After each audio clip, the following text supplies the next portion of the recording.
Hello, this is Chris Thomas. I want to show you a trick I use to help keep me from cleaning my brushes all the time. So what I have is a mini disposable paint tray, and I have my brushes in it, and I have a little bit of oil in the bottom of them.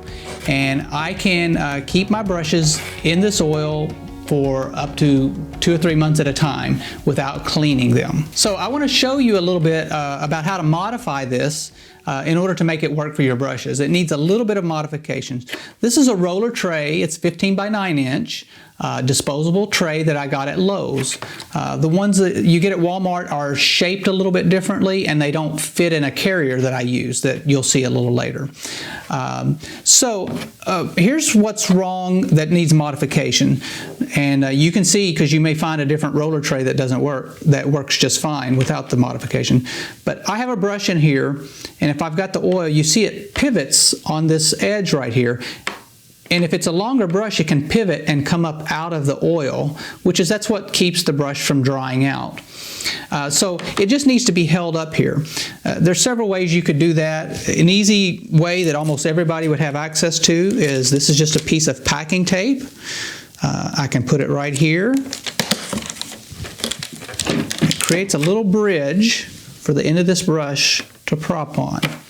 And now we're ready to use this tray. So I'd like to talk about the oil that you'll be using in your container. I would recommend using a drying oil. Now that is a type of oil that's already in your oil paints, the most common being linseed oil. You can also find in paints safflower oil or walnut oil, and you can buy that oil from the paint manufacturers. And if you use one of those, that would be fine. They are kind of expensive for the project we're using.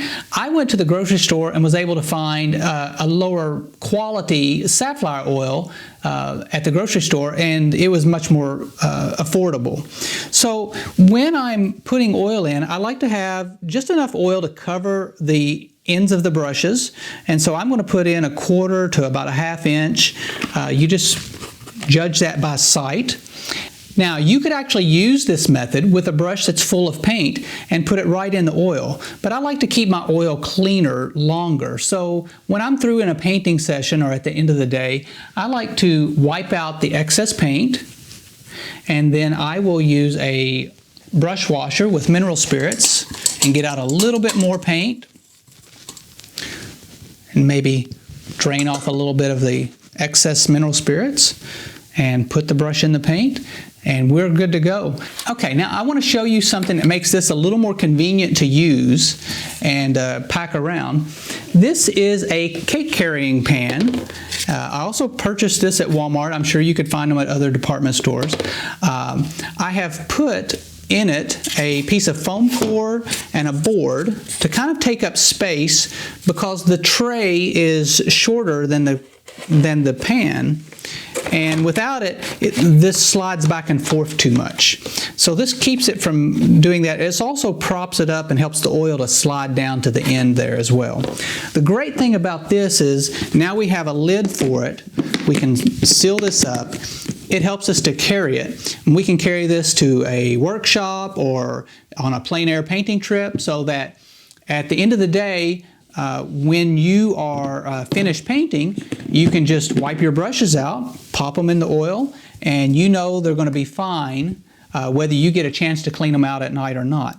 Now, when I actually pull the brushes out and clean them with soap and water, depends on what I'm doing, but most of the time my procedure is I leave them in here and keep using them the way I've been doing until I'm finished with the project I'm working on. And then I may choose to take them all out and clean them, or I may pull some out that I know I'm not going to use on my next project, wipe them out, and then clean them with soap and water.